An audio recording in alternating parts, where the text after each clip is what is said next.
So this is the motivation report for the week that ends on Saturday, the 18th of August.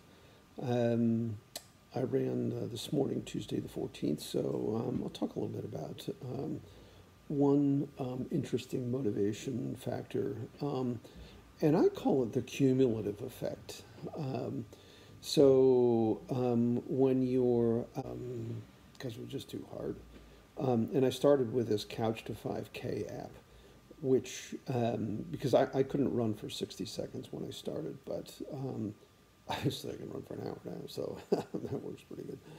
And they put you through this whole process where you just, gradually increase and increase.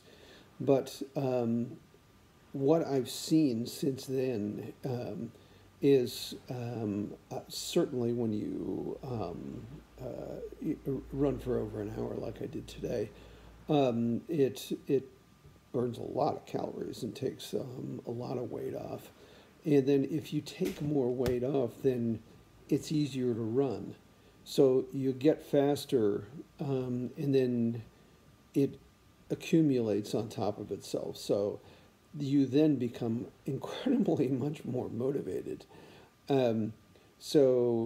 It's, I think, sort of this principle that success begets success. So one of the great motivation factors is to get yourself in a position over time, and it really takes a lot of time, where the other things motivate the main things, and they just keep going around in this circle, and it gets better and better and better. So anyway, cumulative success. That's the first message of the week. So good morning. This is Saturday the 18th of August, and this is the motivation report.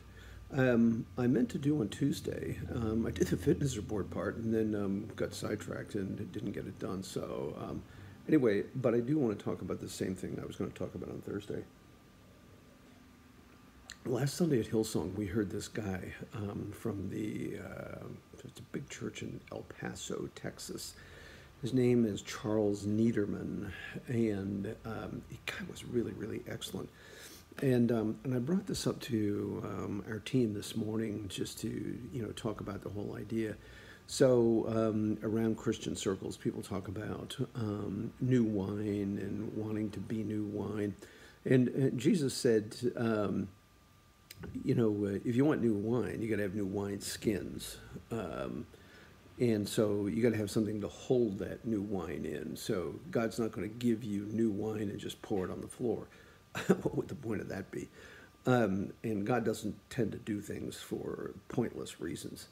Anyway, it was very clear. It is very interesting that he went through that whole thing, because if you go to, whether it's a church service or any public gathering where someone's speaking and imparting information, you'll get maybe 5-10% of the people are either making notes on their iPad, their phone, a pad, whatever. Most of them are just sitting blithely going, doo, doo, doo, doo, doo. Isn't this guy cool, man? Isn't he? Has a lot of cool things to say. And scientists will tell you that if you aren't writing everything down, by the time you walk across the threshold of the door to get out of the auditorium, wherever the auditorium is, you'll have lost at least 95% of everything you heard. So at some level you go, what's the point? Why go to church? Why listen to people if you're not going to write it down?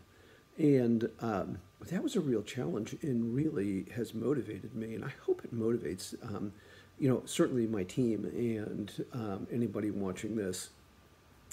If you want new wine and you think that you're going to get that new wine without any new wineskins, you're delusional, mate.